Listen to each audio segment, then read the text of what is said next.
Hi guys, welcome back to the channel, and in today's video I thought I would do something a little bit different, a sort of how to produce metal. It applies to any sort of recording really, but the reason I did it is I got to feature on a track by a local band.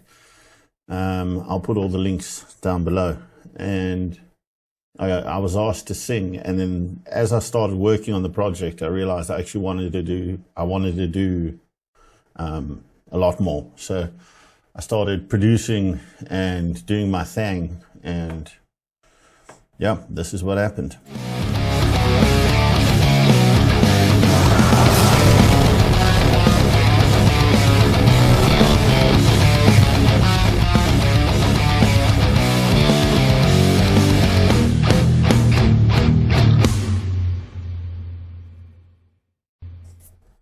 Alright, so with any project, I always get a reference and a BPM, and I normally talk, I discuss things, you know, like what exactly are we going for. And for this particular project, I decided to ask for a few separates because I wanted to try, with metal, you really have to push the boundaries with everything sonically. So the first thing I got was a couple of separates. I got some clean guitars and I got some drums. And the drums, I believe this is them.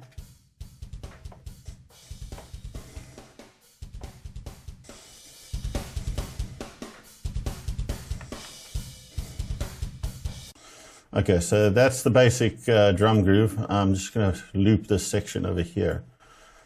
And then I also got a Schecter and a Les Paul clean track. I got the distortion as well, I think. Let me just have a look here.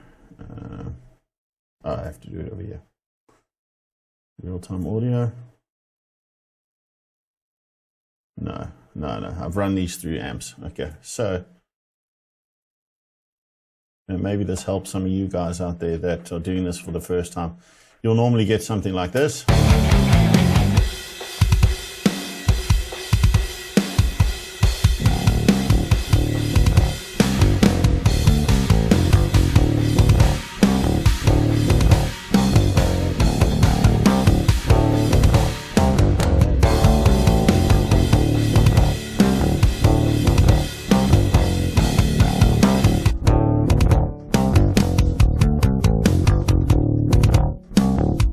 Okay, so straight off the bat, the first two things that jumped out to me was the drum sound needs to be huge. It's metal. You can't be using anything older than a few years, or else it just doesn't sit right anymore, except for the classics, of course. So the drums, I really had to put a bit of work into, as well as just make them sound more natural, more human. So I requested the MIDI. Because he programmed his drums, and you know, then you get said MIDI notes and all that. But then what I did was I looked at the MIDI, and then I decided, okay, I can go one of two ways. I can sit and go through this, edit it, make it feel natural, or just listen and program as I go. And that's why you can see here every single bar is accounted for, because I literally went and clicked in what I listened to his idea, and I brought out what I thought was the best for that. So if we go back to the drums.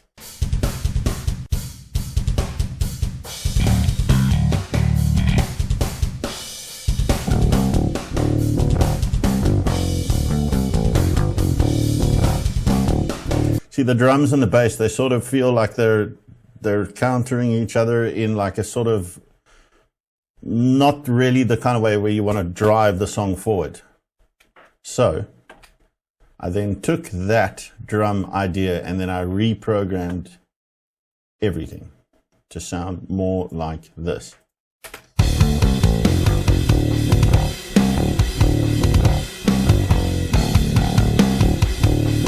And to get that sort of drum sound, I'm using Perfect Drums. It's just the best drum module I've ever used.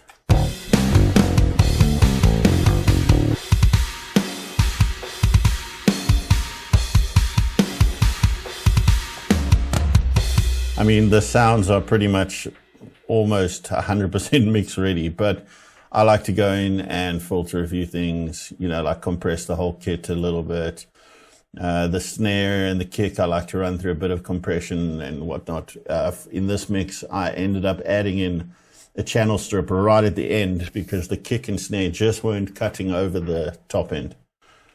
Okay, so next thing I noticed, this bass, it feels too slappy. It like flops a bit too much.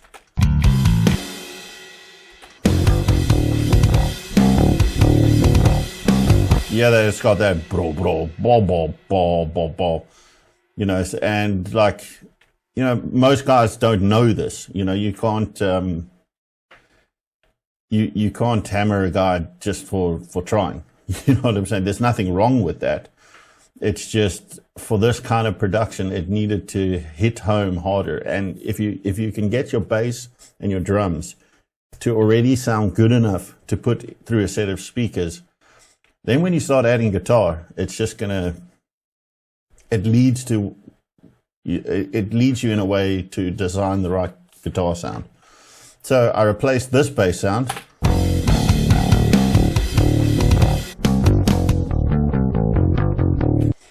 with this bass sound.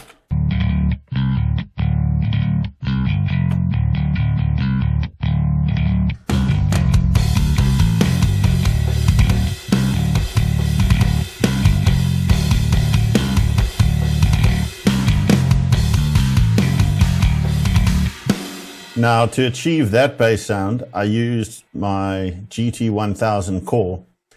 I made a bass sound out of compression, a little bit of EQ, a natural bass amp, and then I ran it through an Ampeg impulse response from ML Sound Lab. For any ML Sound Lab fanatics like myself, there was I think it was the Christmas pack that he released. And then there was a 57 on every pack that he had done. And one of those was the Ampeg. And it gives you this.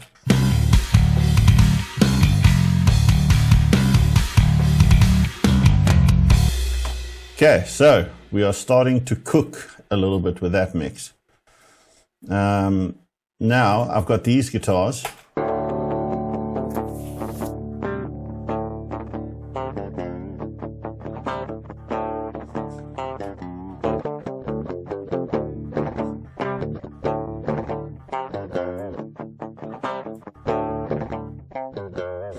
Okay, and they're fairly neatly played, but again, in metal, you need to fatten as much as possible. So what I did was I took his idea, which was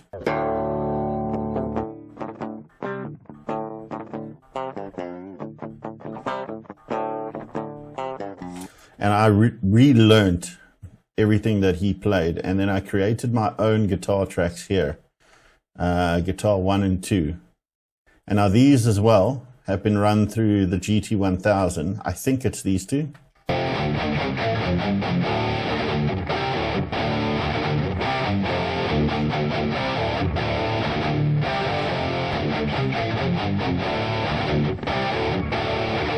And then what I did was I recorded the dry as well. That's the beauty of using one of these pedals. You can get the tone, and then you can also send out a third line, which is your dry guitar.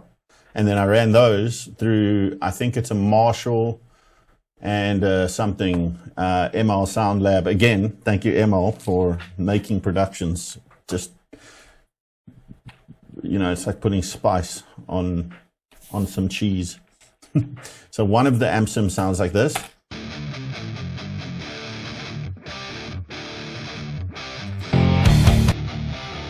That's the second amp sim. Let me actually I like to bounce these things down when I'm working with them so my CPU doesn't go through the roof. But I'm going to just put them into real time so I can see what I used. Okay, so I'm using a Mesa on the one side, and I'm using a 5150 on the other side. And both of which I'm using my own impulse response, which I think is a Friedman. Friedman is my favorite. Do you hear that throatiness? Now, this is cool for covering the sort of mids to high mids. And then this is cool on its own,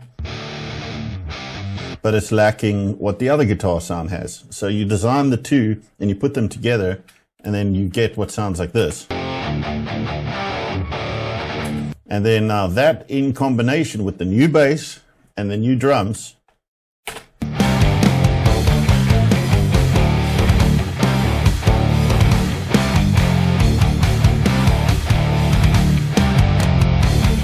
now that's already awesome, but as a fellow guitarist, I wouldn't want to feel like my work was left out. So I took the role of supporting the song using one of my ALAIN Smith guitars, ML Sound Lab, impulse responses and amp sims, and Boss GT1000 guitar sounds, bass sounds. That's everything I've shown you so far. And then I took his and I ran it through a 5150, and this amp, by the way, is free on the ML Sound Lab's website. It's not an ad for ML Sound Lab. I just happen to use a lot of their stuff. This is, what is it? It's a EVH type head. And now his guitars, the clean ones that sound like this, now sound like this. Now, obviously, he played it with different guitars. He's got a Schecter there and a Les Paul. And I'm using an ALAIN Smith that's got Seymour Duncans in. So there are going to be different frequencies in the pickups and in the way the amp responds to his pickups. So I didn't want to leave his tracks out. So I threw those in as texture guitar tracks. So his sound gets put into the mix like this.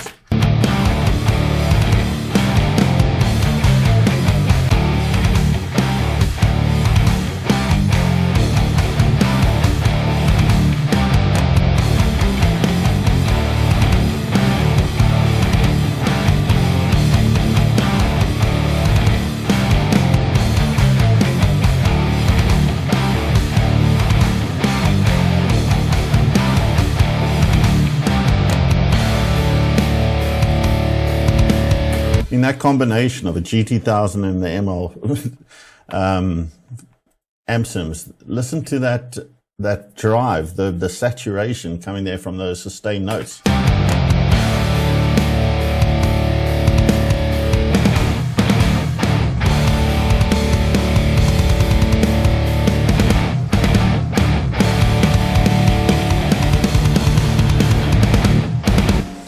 Okay, so that's how to achieve metal dominance and take over the world. Or in this case, just a really fat rhythm. Okay, then there are vocals, but I'm going to just mute those for now.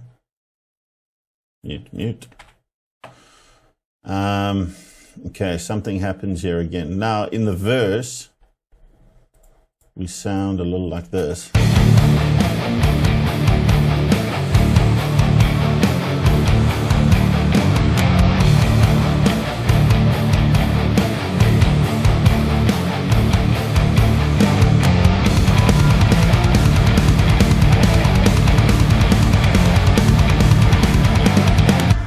Okay, and now what I decided to do with my pedal was I added in these.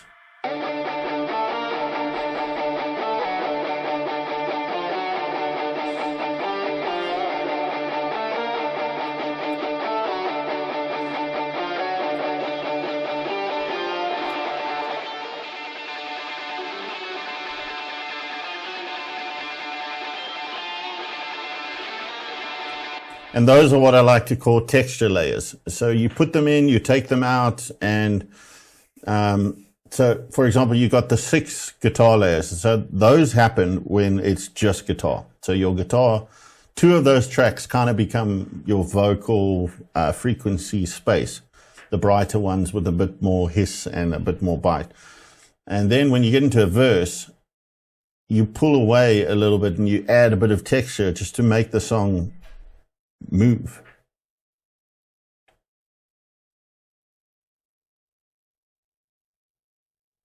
Okay, so let's have a look here, how those go in.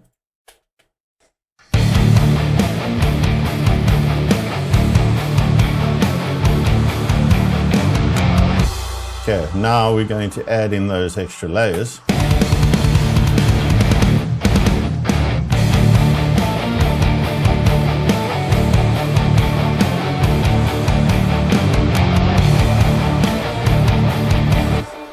Notice how they don't have to be loud, but they're making a hell of a difference.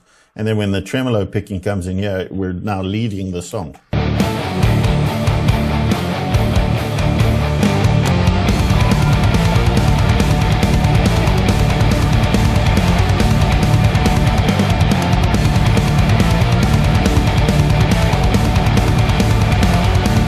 Okay, and now we're leading up into the chorus, and I felt that the chorus was lacking a little bit in melody. So if I find the original bass, it sounded like this.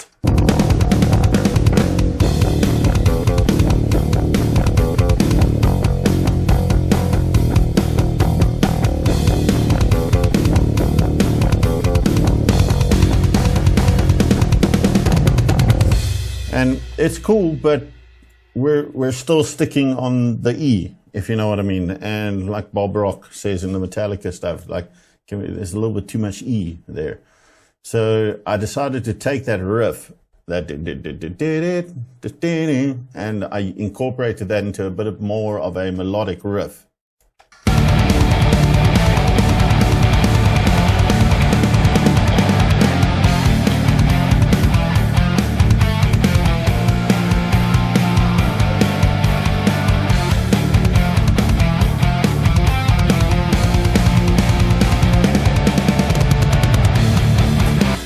Okay, and now in the chorus, we've now added some layers here as well. Let's just see what these sound like.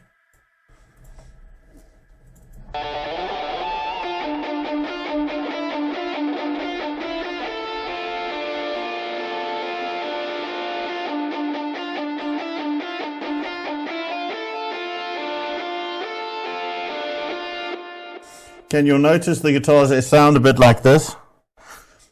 We don't need more treble in guitars with that sort of texture because you're getting it from the rhythm and the vocals. Did I do something different? I think I did. Harmony. Okay, so all four together. Cheers to the weekend.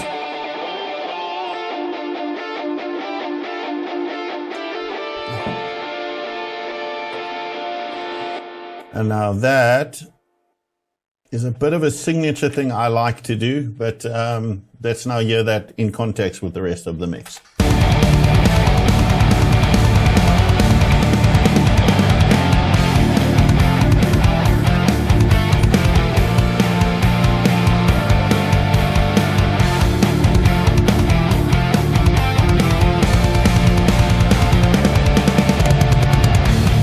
And you hear there how those backing guitars, they're not loud, but you have to match note for note. You got to match it with the rhythm, or else it's just going to make noise. And it's going to make mud. And in metal, nobody wants a lazy, muddy sounding single.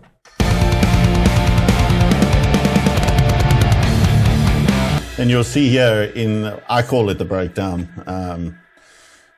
I bring his guitars, like I cut them out for the chorus because my sort of harmony takes over. And then in the most of the parts like here, I bring back his rhythm. You can hear his guitars just have a completely different tone. So I wanted to include them in the mix.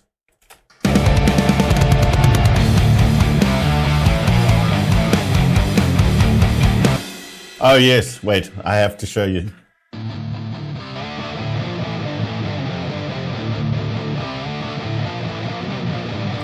I was a bit cheeky here because the riff is dun dun dun dun dun dun dun dun dun dun, goes like that, and then dun dun dun dun dun dun dun, does that sort of thing.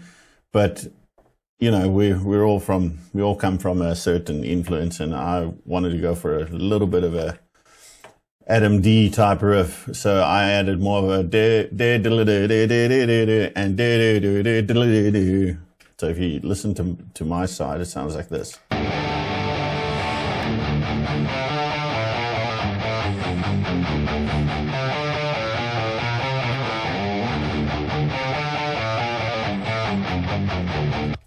little bit cheeky, but I like it.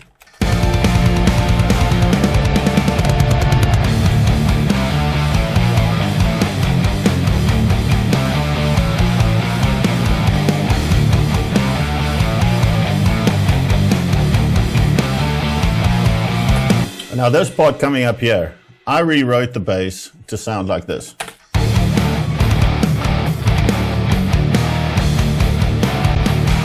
You know, that sort of dun dun dun, matching the drum sort of thing. But he was adamant he wants this little section here of bass because it creates a bit of a conflict. And I wasn't sure until I put it down and I listened back and I was like, yeah, no, you're definitely right. So we could have gone for this.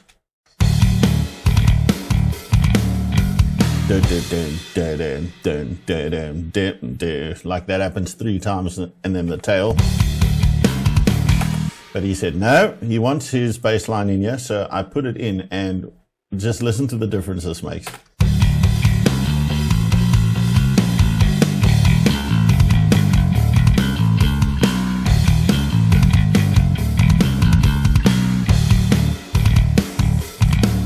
It makes sense because it's this little bit of craziness, and if you're not listening, you don't really pick it up, but you'll feel it. But listen in the mix.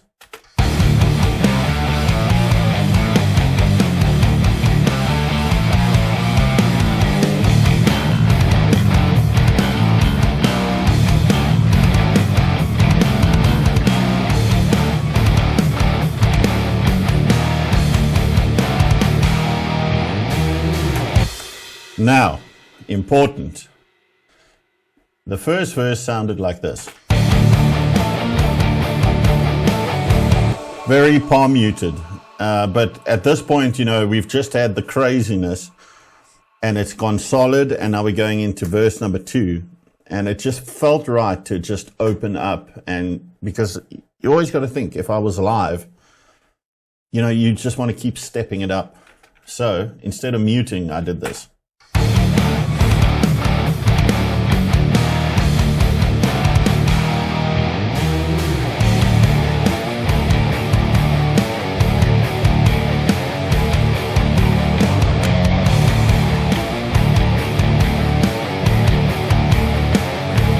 But I believe his guitars are still in there doing the palm mute. So you got to think of it, if there were 2 guitar players on stage, one guy doing the mute and one guy just opening up, it would just, you're taking the chaos to the next level. It's perfect.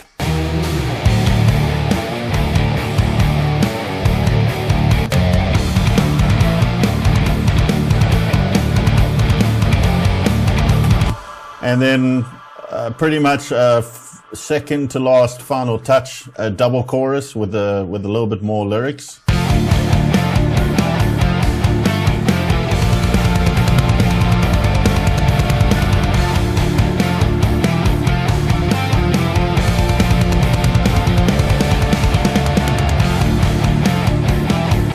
Got any Trivium fans in the house? Particularly the drummer of Trivium?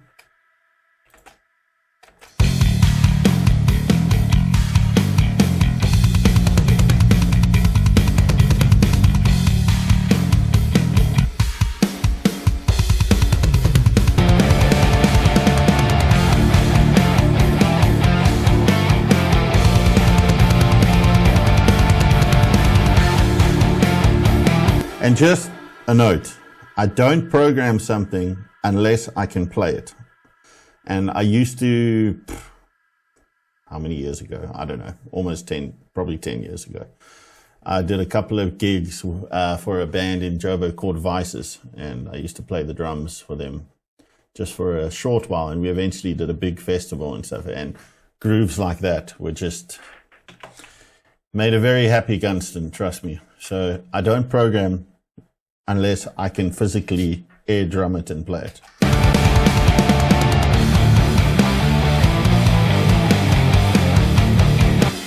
Okay, and then we just go into the end where it all mellows down. And then there's a clean piece and then the end. Okay, but so that's musical.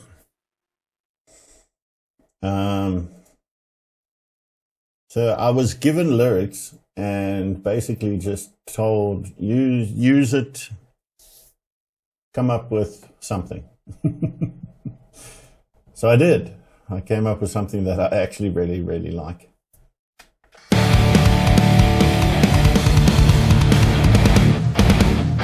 You said you'd give me a gift, right there, I can already show you the first little trick that I like to do. When I build vocal tracks, I always do 3 layers. I put one dead in the center, your lead, and I support it with 2, which I pan out, and I get rid of the top end and the bass, which sounds a little something like this. Let me just find it quickly.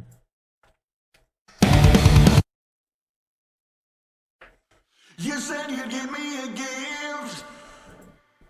What I believe that does is it links the main vocal further back with these layers, which link it to the guitars and the rest of the music. So the main. You said you'd give me a gift. It's cool, but I like to support it with these 2, especially in such a big fat production. You said you'd give me a gift. And then, of course, it wouldn't be Gunston without harmonies. You said you'd give me a gift.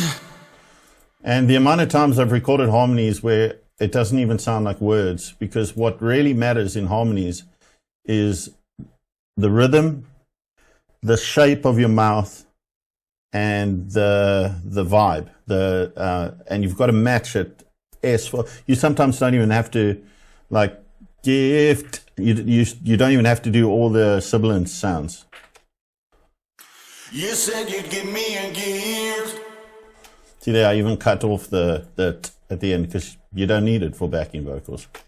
You said you'd give me a gift, wrapped inside a box. This technique, I don't know if it's got a name, but so I'll have my 3 and my harmonies, and they'll hit you like that. And then the other 2, which are supposed to take over as main vocals, we're not using this pattern anymore. We're now bringing them in like that on top. I know that's really a weird way of explaining it, but listen to it with headphones if you can, and you'll understand. You said you'd give me a gift. Now inside a box, but I'm not into it, so why don't you keep it to yourself? Oh, I love playing games. You're a statement for me to win. Thank you for your offering, but I'd still rather say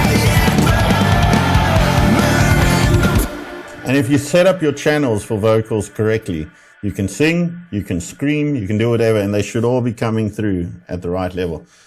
My effects chain for my vocals is stupid. Because I just keep pushing it. I'm never happy. Let's actually pull this out properly here. Okay, let's go main vocals. What am I running here?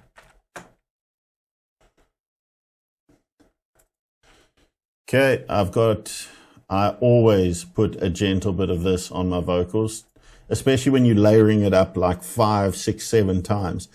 If all of them are slightly off, it's going to sound like a mess. If you're going for a choir type sound or a gang sound, it's fine. Don't worry about auto-tune. But I always put it on just to keep everything from just slipping off the note. RVox is by far my favorite vocal compressor. Just for level. A simple de-esser. Fab Filter is one of my favorites. That's the kind of EQ that I'm running on it.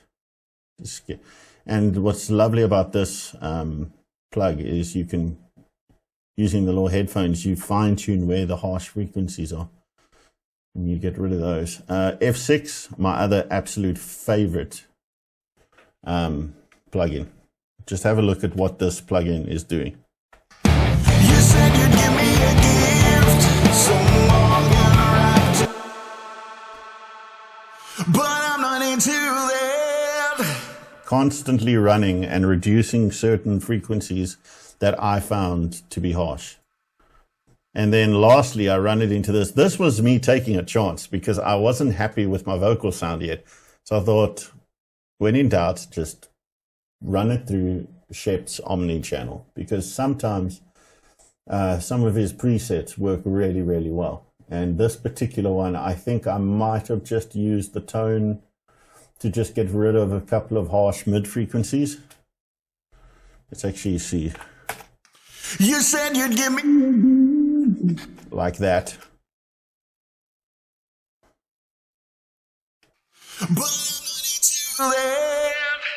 That frequency there, you can see it's been cut quite a lot. And you listening, you can hear why.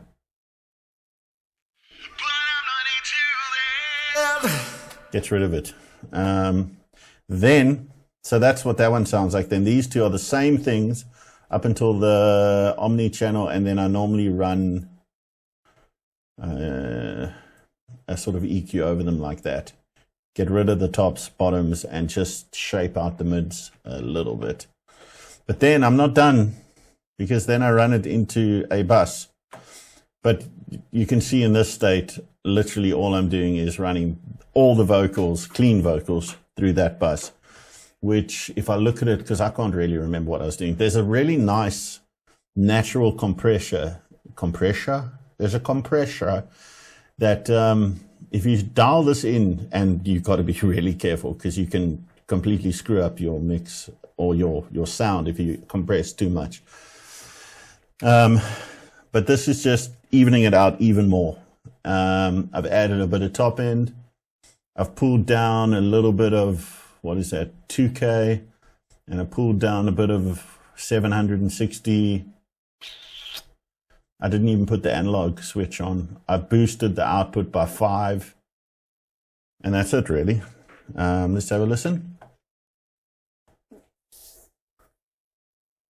Oh, I love playing games. Gonna turn it off. Thank you for your offering. It just, to me, helped just bring it ahead where I liked it. Because I don't like my vocals to be too loud, but I don't want them gone either.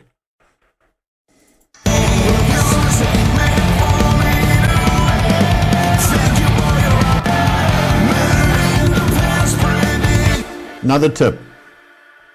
The 3 main vocals. Always make a second one of your upfront vocal. Like I've done that one in a different color, so I know these are my 2 main. You don't want to be cutting up the beginning of this and the end of that unless it sounds bad. I like to, because I don't mind a bit of overlapping vocals like this.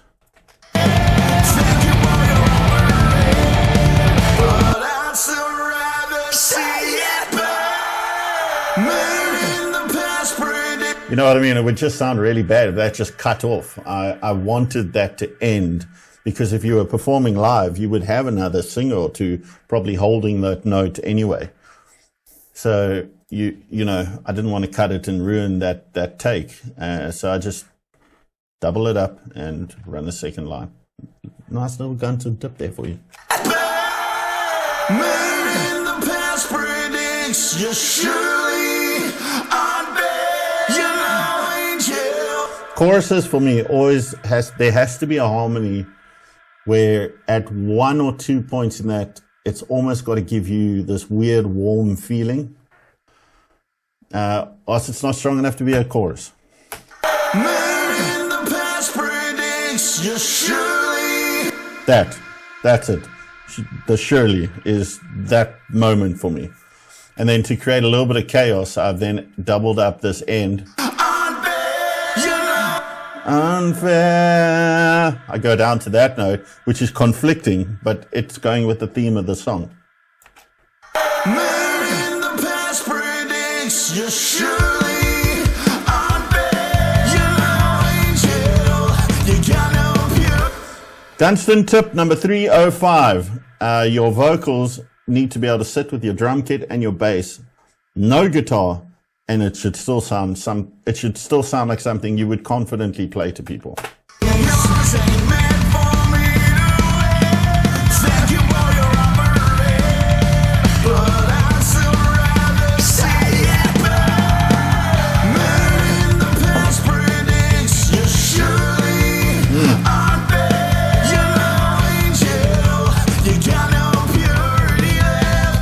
And now, us as guitarists, we always think of the riff first and everything else last.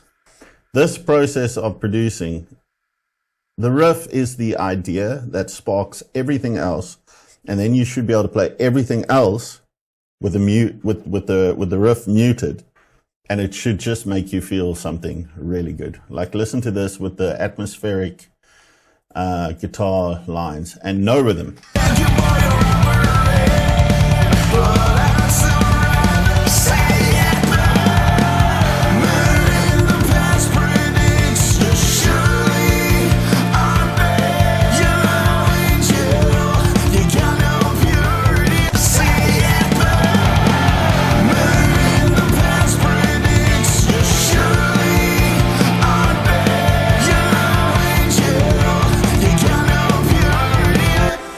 Okay, and then I was sent 2 layers of screaming vocals, and you can see a couple of edits here because I just went in and timelined everything perfectly, because again, with screaming, it's the same thing as like bass and whatnot. Every single thing has to hit with the music. There can't be one slip up of a note that's a little bit long or short or cut off, or one take that starts slightly ahead. It's just, this is what I would do with my own stuff. You have to just slice it up and make it to the T. And then for the Screamo vocals, let's have a look what we're running here. Okay, I'm running Fab Filter, which is a compressor.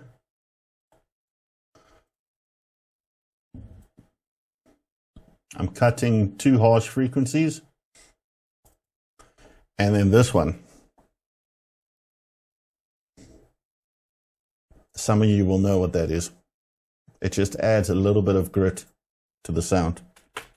This time I say your Lord. It adds grit in all the right places. You can still make out all the words,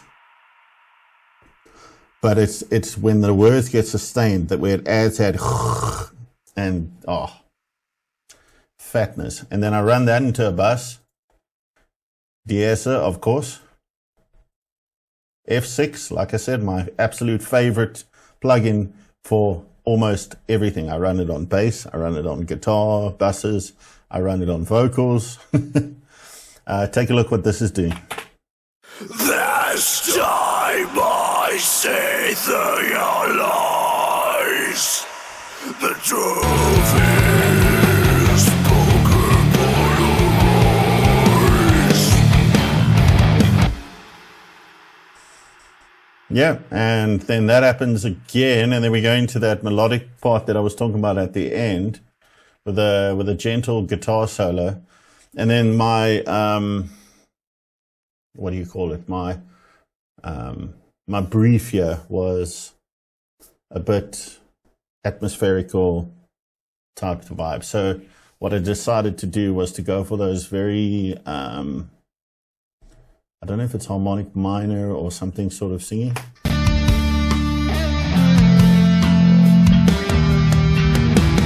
Our past takes away with the world in our eyes. Empty mind. It's like a what do you guys will let me know what is the major with that one extra note added? That's pretty much what it is. Can you hear that reverb?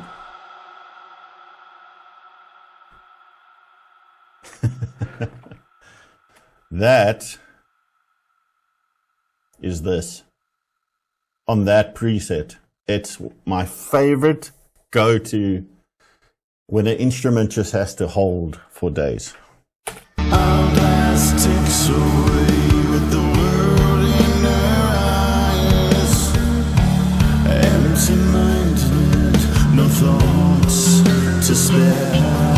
Now you can see over here, I attempted to do some, the final scream of the song, but it just wasn't happening that day.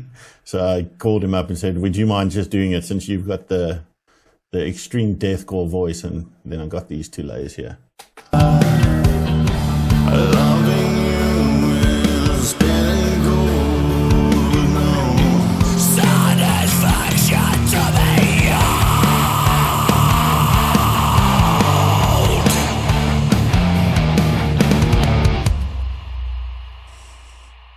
You want to hear what they sound like, don't you?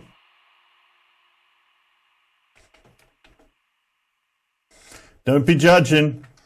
You're dead gold with no satisfaction to behold.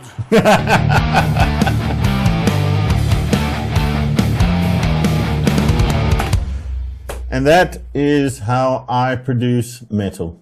I hope that this video was cool for you. I'd love to do it for more projects that I work on. And, you know, with permission from the bands. I got permission to do this. So anyway, this is what I do, and I absolutely love to produce metal. Catch you in the next one, guys. Cheers.